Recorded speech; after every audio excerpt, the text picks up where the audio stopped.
Are you ready? There you go. 5 years ago, I set myself a challenge.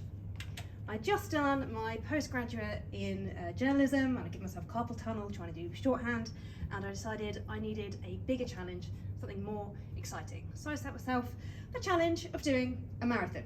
Now, to look at me, you think, okay, right, she's not exactly Paula Radcliffe, and someone at a networking event actually said, oh, you're training for a marathon? Surprised you're not skinny. What a charmer! Yes, but that's gammons for you. So I decided to prove this guy wrong, and I signed up for marathons. And I wasn't exactly the sportiest person at school, and in fact in terms of running I'd only ever done 10Ks, so a marathon for reference is 42K, 26.2 miles, 42,000 metres. So it was quite a big challenge, but I had to prove that guy wrong, right? And I realised with the running, it's a really good way of practicing mindfulness, because when you are running, all you are thinking about is that run.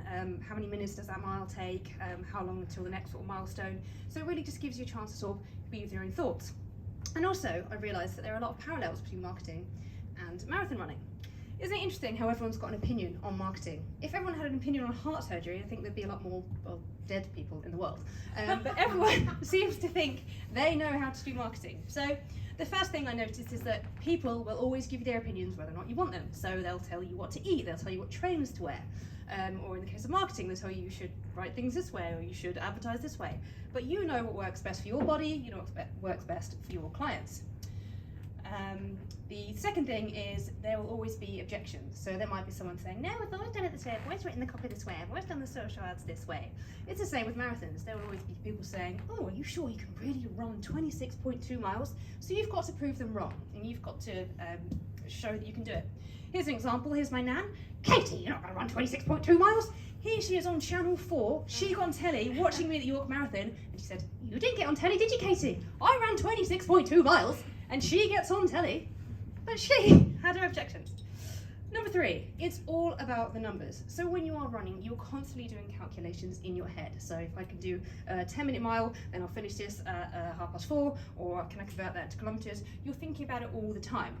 And what you're going to do with those numbers is you're going to take that data. So parallels of marketing, here's a little study we did into where our leads came in pre and post pandemic. So orange is networking, we did really well from networking, then obviously that dropped off, and then referrals started coming in. So once you look at your data, you realise actually you can start to see trends, and then within that you can make decisions. So if I'm doing a lot of running, I know that I actually don't like running in the rain, I don't like running in the hot weather, so based on these trends, based on what makes you run fastest, I can make decisions. And it's the same with marketing, we're sort of looking at those numbers. Next, Rome was not built in a day. So I think you all know that you have to be consistent with marketing, and it's the same with marathon running.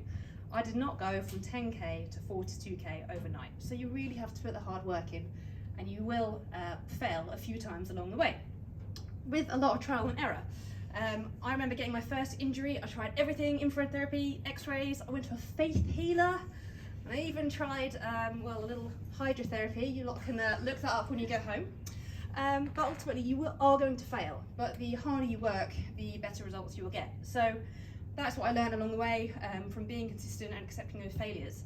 And we sort of applied that to a study we did in 2020. We did a little challenge called Write 52, wherein we wrote 52 blog posts, 1 blog post per week over the course of the year.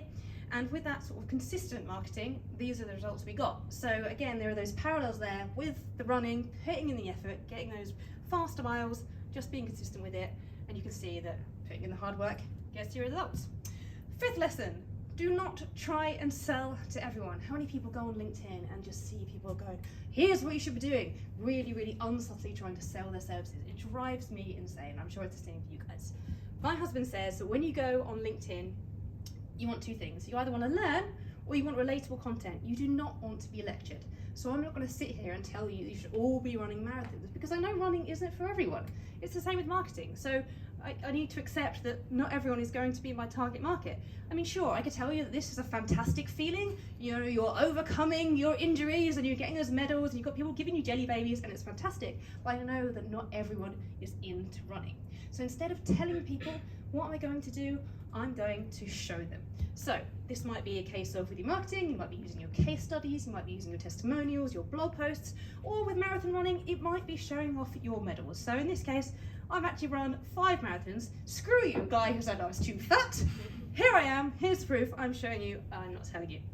So that is all from me. I invite you to go out and get your own medals. And I've just realised I brought a medal with me and I forgot to put it on. But there we are. Thank you very, very much.